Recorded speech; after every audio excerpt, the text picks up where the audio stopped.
Misalnya gini, ayam tak potong, pas ke kiri separuh, kulkumnya, Pak Arifin datang, Assalamualaikum Gus Pak, waalaikumsalam, terus santai jagungan dulu.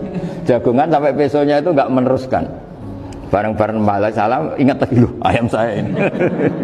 Ketika saya meneruskan ini, potensi ayam ini sudah mati atau sudah hidup yang ini masih mazhab Syafi'i loh ya, atau sudah hidup yang sudah tidak normal.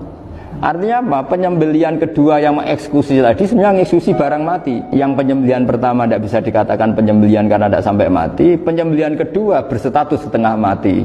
Nah kalau seperti itu maka haram. Nah kecuali itu dilakukan secara fauron. Fauron dicontohkan nyembelih ternyata pesunya kedul terus ngambil yang lain. Tapi fauron langsung atau terjatuh ngambil langsung.